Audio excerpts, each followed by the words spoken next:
महमूद गजनवी तो है नहीं है, वो तो लूट मार करके वापस चला जाता था। इनको जो है हड्डी पड़ी है, उस स्टैंडर्ड पे तो नहीं इनको देखा जा सकता। वो भी लूट मार करने आता था, चला जाता था वापस। हमारी तारीख में उसको हीरो पेंट किया जाता है, जो मैं नहीं मानता। इन गुलामों का ये मसलक है कि नाकिस है किताब सिखाती नहीं मुसलमान को गुलामी के अंदाज। कौन? सुल्तान महमूद गजनवी, जिसने सोमनाथ के मंदिर तोड़े, जिसने हिंदुओं की सदियों पर मुहित उस जाहो हशमत जाहो जलाल को जेरो जबर कर दिया, खाकिस्तर कर दिया। तमाम बुतों को तोड़कर जब आप बड़े बुत को तोड़ने लगे तो उस वक्त के बड़े जो साम्राज्य, बड़े बड़े महाराज थे हिंदुओं के, वो सारे सरदार सुल्तान महमूद गजनवी के सामने घुटनों के बल आ गए और कहने लगे कि हमारे बड़े बुत को ना तोड़िएगा, इसके इवज आप जितनी दौलत चाहते हैं, जितने हीरे जवाहरात, जितना माल गनीमत चाहते हैं हम आपको दे देते हैं, लेकिन हमारे बुत को ना तोड़िएगा।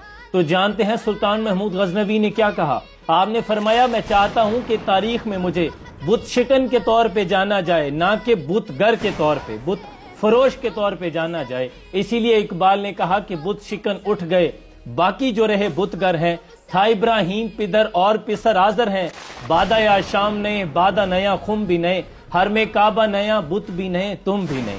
आप अपनी तमाम तर सियासी वाबस्तगियों को सिर्फ एक लम्हे के लिए पसे पुश्त रखिए, और आप जी शऊर हैं, अक्ल रखते हैं, मुझसे ज्यादा बसीरत रखते हैं। आप बताएं कि अगर सुल्तान महमूद गजनवी के किरदार में कोई भी शक होता तो इतने बड़े शायर मशरिक अल्लामा मोहम्मद इकबाल रहमतुल्लाह अलैह अपने शोरा अफाक किताब बांगे दरा में ये लिखते कि आ गया ऐन लड़ाई में अगर वक्त नमाज, किबला रू होकर जमी बोस हुई कौम हिजाज, और एक ही सफ में खड़े हो गए महमूद अयाज, ना कोई बंदा रहा ना कोई बंदा नवाज।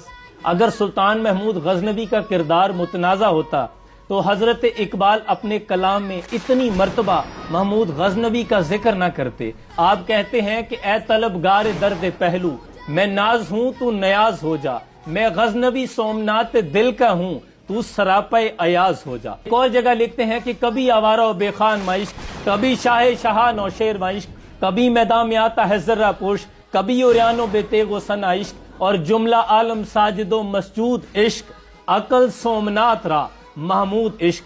आप कहते हैं कि तमाम आलिम इश्क के सामने सजदारेज हैं, और अकल सोमनाथ के मंदिर, सोमनाथ के बुतों की तरह है। अगर तुम इसे तोड़ना चाहते हो तो गजनवी जैसा इश्क लेके आओ। और कभी यह हकीकत मुंतजिर नजर आ लिबास मजाज में कि हजारों सजदे तड़प रहे हैं मेरी जबीन नयाज में, और ना वो हुस्न में रही शोखियां, ना वो इश्क में रही गर्मियां, ना वो गजनवी में तड़प रही, ना वो खम है जुल्फे अयाज में। आप बताएं कि अल्लामा इकबाल से ज्यादा भी कोई बसीरत रखता है जिन्होंने पाकिस्तान का ख्वाब देखा? क्या वो ऐसे करैक्टर को, ऐसे किरदार को बतौर मिसाल उम्मत के नौजवानों को देकर जाते जो आने वाले दौर में मुतनाज़ा होने वाला था? हरगिज नहीं। लेकिन इकबाल कहते हैं कि इकबाल यहाँ नाम ना लेल में खुदी का, मौजू नहीं मकतब के लिए ऐसे मकालात, और बेहतर है कि बेचारे ममूलों की नजर से पोशीदा रहे बाज के अहवाल व मकामात। बड़ी बज़म में राज की बात कह दी, बड़ा बेअदब हूँ सजा चाहता हूँ। मैं आप तमाम लोगों से मुखातिब हूँ जो कि उम्मत के नौजवान हैं। मैं इस सियासत पर तो बात ही नहीं कर रहा, सियासी इख्तलाफात को आप बिल्कुल बाले ताक रखें। मैं सिर्फ ये चाहता हूँ कि कहीं इन नौजवानों की नज़र में इस्लाम के असलाफ, हमारे हीरोज का चेहरा मसख ना हो। और इकबाल जो चाहते थे कि इन जवानों को मेरी आहे सहार दे, फिर इन शाहीन बच्चों को बालों पर दे, और खुदाया आरज़ू मेरी यही है मेरा नूर बसीरत आम कर दे। तो मैं ये चाहता हूं कि हमारे हीरोज को मुतनाज़ा ना किया जाए। खुदा के लिए इस तारीख पे थोड़ा सा रहम कर लें। सलाम पहुंचे।